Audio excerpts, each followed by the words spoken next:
Again, the Passionists went to Bedford-Stuyvesant, Brooklyn, some 15 years ago. And we've been there in Bed-Stuy and building somewhat of a legacy, working in a number of things. We helped to establish the first Cristo Rey Network High School for low-income families who wanted a private education. We worked hard on affordable housing advocacy and developing a network of churches that worked very hard for that. We worked on a job training program that opened, and now Reconnect. And behind me and up there are a few of the members of Reconnect that we started in a storefront in Brooklyn.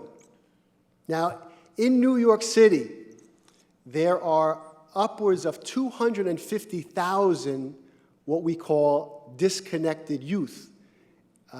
Young people, 17 to 25, that age group, not in school, not working, oftentimes underprepared for life, sometimes, unfortunately, have been, are, or get into trouble.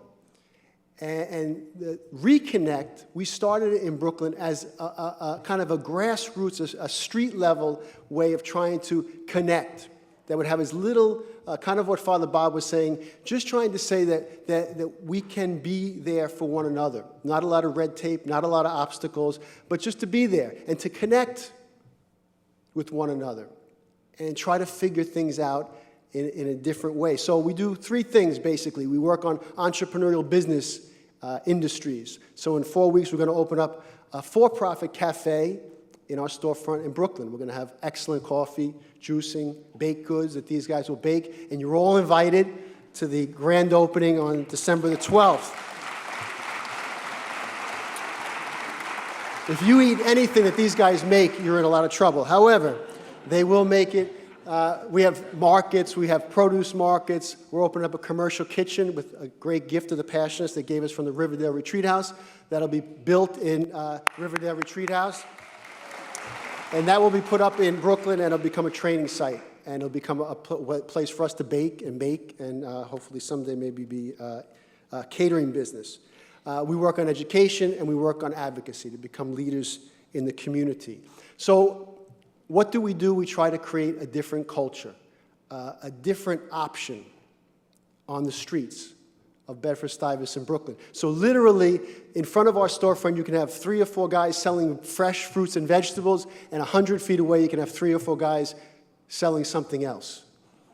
But it's not easy to change a culture.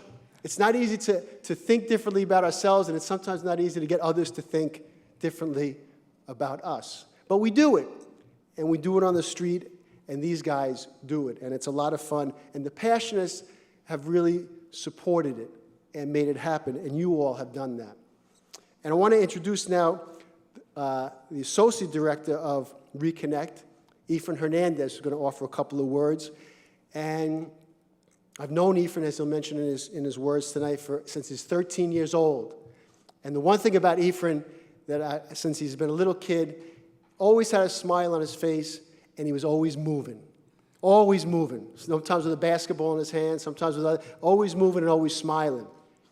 And what I found out through the years of our relationship was that smile and that movement hid 2 things: a lot of pain and a heck of a lot of promise.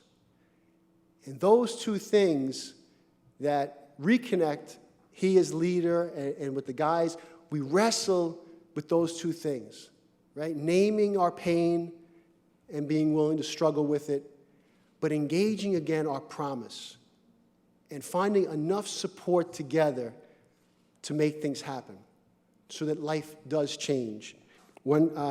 Recently I had to give a talk on joy, and I said to Efren, I said, tell me what makes you joyful. You know, I wanted to get some real advice on this. He said, you know, with all the things in my life that I've gone through, all the things, the ups and the downs, he said, I'll tell you now what makes me joyful. He said, when I go home to my apartment that I pay for, and I put the key in my door, and I open it up and know that I have an apartment that I pay for that takes care of my family, and I walk through that door, and my little daughter runs up to me and hugs me and says, I love you. He said, that is what joy is to me now.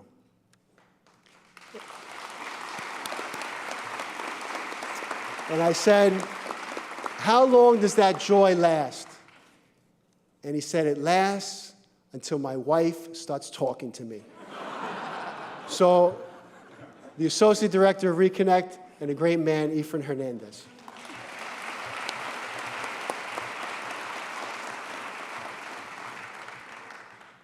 Good evening, and thank you. My life was great until the age of 4. That's around the time my father left, and things started to become chaotic at home, and my mom wasn't able to hold everything together. So the streets became my mentor. The streets taught me everything that I knew. The American dream was what I wanted. The house, the picket fence, and a peaceful place to take care of my mom. The streets taught me how to get that by selling drugs like every other guy out there. It wasn't long before I saw the reality of that choice: violence, danger, and death. Along with many who died around me, my 2 best friends, Michael and Junior, who I grew up with and loved, were both murdered. It was rough, but it was all the streets taught us.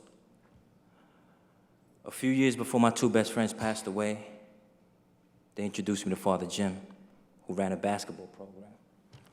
I was 13, and I thought to myself, who is this white man in the hood? We never saw too many in those days.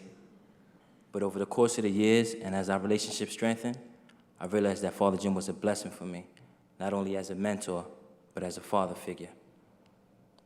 It was rough. It took a while for it to get into my head. When I was 25, I paid the price for a youthful mistake and served a year on Rikers Island. With a lot of time to think, I thought about my daughter. I thought about wanting to change my life and give her what I never had. I thought about the lessons that I learned with Father Jim, especially during his monthly visits.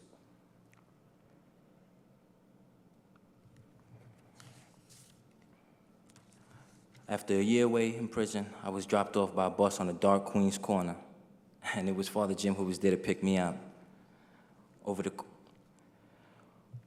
We went to breakfast, and over the meal, we spoke about starting Reconnect. 2 years later, we have 10 young men working, studying, and making our streets a different place for the new generation.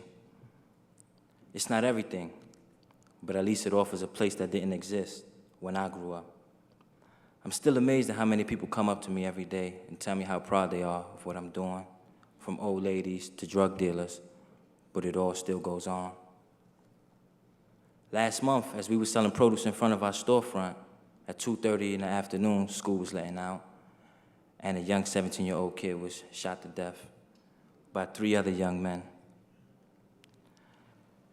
His body laid in the middle of the street, no one near him for 2 hours, surrounded only by police tape.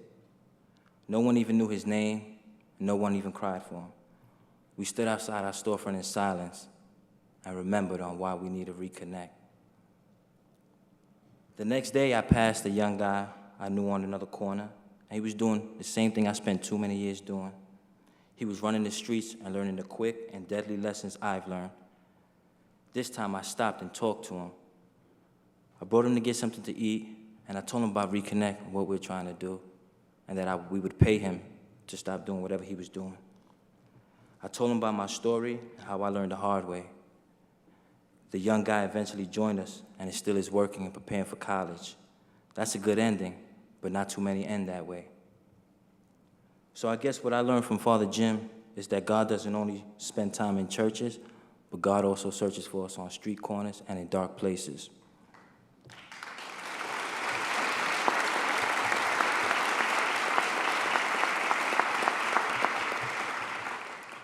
I also learned that God is patient with us. So tonight, I am thankful for all those people who remember us, for all those people who help us remember that lesson. I am thankful for this evening to honor the Passionists. I'd like to thank Father Bob Jerga, Father Rob Ryan, Father Ed Beck, and the best man in the world, Father Jim O'Shea.